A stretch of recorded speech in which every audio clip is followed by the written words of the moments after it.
My name's Adrian. I'm the head of e-commerce sales at TripAdvisor for Europe. You may know TripAdvisor, we're the world's leading hotel review site. Our real mission is to help inspire people to plan and book their ideal trip. So right from the beginnings of where am I going to go, where am I going to stay, then once I know where I'm going to stay, allow users to book the trip, and then of course using the mobile app in lots of cases provide content and allow them to review the trip, either whether they're on the trip or once they've finished. So right the way through from planning to inspiring to booking to reviewing. So clearly we look to the users to provide us content.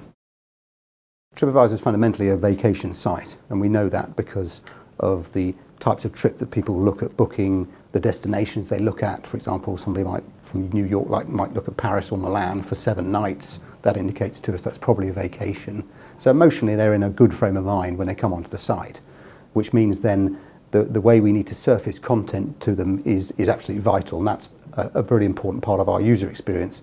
When they come on the site, they look on the Paris geo, the Paris pages.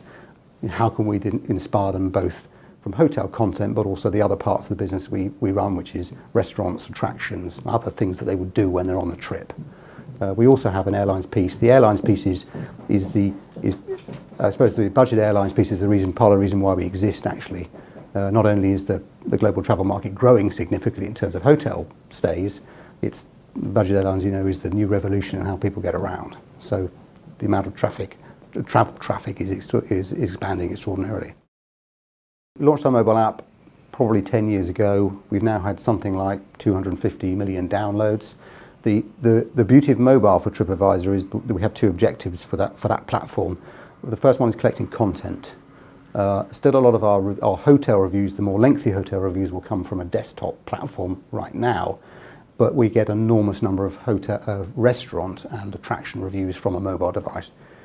Go and have a meal, do a review afterwards. So content collection is one of the pieces we look for, and clearly the second one is making money, revenue generation. Now, the mobile traffic overall app and mobile web is well over 50% of our nearly 400 million unique users a month now. So it's a very significant part of the business. The monetization of the mobile apps and the mobile web is still to catch up with the traffic, but we're in this fortunate position where we have 2 objectives for mobile, which makes it easier for us to justify rolling out. But of course, when you're on a trip which you've already planned from TripAdvisor, using the mobile web or app is the logical thing to do to find other things to do when you're in Paris.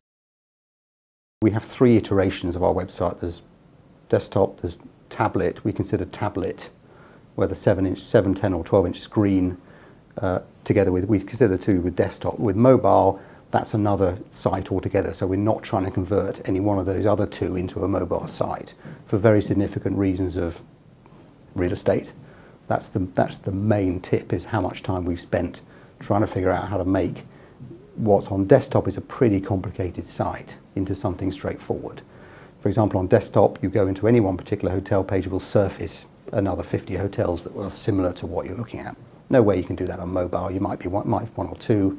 You might be relying on people to scroll down a little bit, but the discovery piece, content discovery piece on mobile has to be, sounds obvious, really, really simple. Probably the number 1 challenge for TripAdvisor, which I would say is probably for the industry, is personalization. So when I go on a site, I look for a hotel in Portuguese Algarve. I can tell you what dates I want to stay. I can say that got kids, teenage kids, going to go as a vacation. How will I know what kind of people have reviewed that hotel? Obviously, we have quite a lot of information about who they are. They also have teenage kids, and they've also come from the UK. How will I get to the nub of whether that's the type of hotel I'll actually like? How do I know that? That's the biggest challenge for TripAdvisor. There's lots of ways we can do that within the sort of semantics of the text, but I think certainly within the world of online travel right now, that's the biggest challenge. Personalizing. How do they know who I am? Clearly I can log in through Facebook. That's one of the options that most sites have these days. The data exchange is quite sensitive, so it's quite hard for people to know, but for us that's one of the big items. How do I figure out,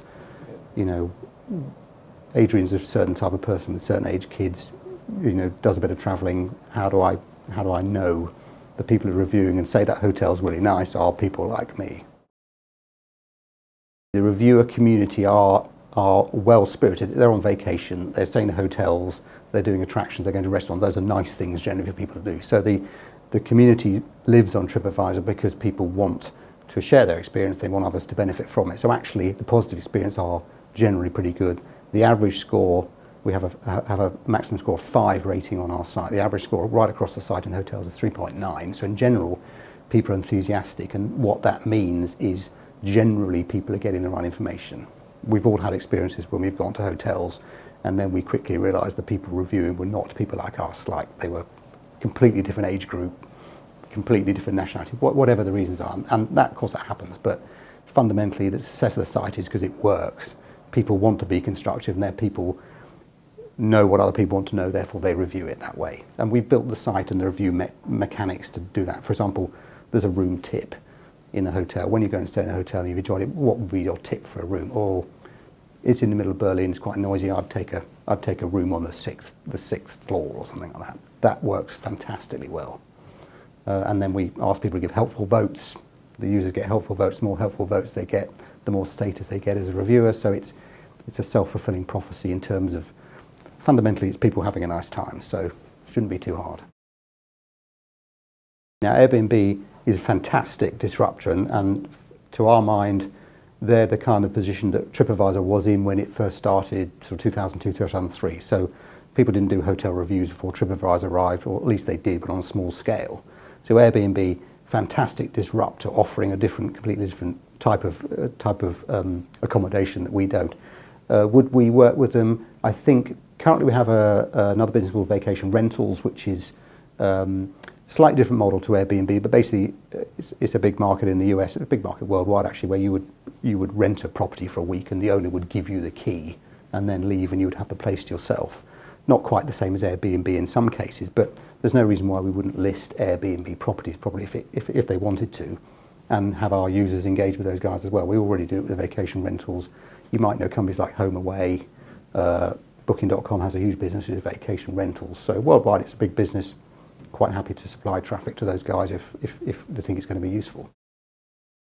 Because I use them a lot, I just love the Hotels.com and the EasyJet apps, just because for me that's, literally it's two pushes, 2 actions, and I'm booked. And that, to me, that's obviously I know where I'm going and what I want, so I can find it. There isn't a discovery element there, but I just think the convenience of it is beautiful. And those guys have got those transactional apps absolutely down to T. You don't need to spend very long on them. That's the point. That's what I like particularly. There are plenty of other people out there who don't do it as well. Our mission remains to get more users onto the site and to get more interaction with them, follow them down their journey path, understand more about what they're actually booking. I think that's the piece that we're working on this year, is enabling people to book on TripAdvisor more easily. And that gives us a better way of personalising in the future. I think the CEO would say, as far as our market potential goes, we're really only probably touching 10 or 15% of the worldwide online travel audience right now. If you look at the OTAs, Expedia and Booking.com, they'll tell you that they're still a relatively small part of the online and offline worldwide travel market, which is trillions and trillions of dollars. So the online space is set to grow enormously. It just has to, both in terms of more people having internet access, but more cheaper travel and options for people to get around. It's just beautifully scalable.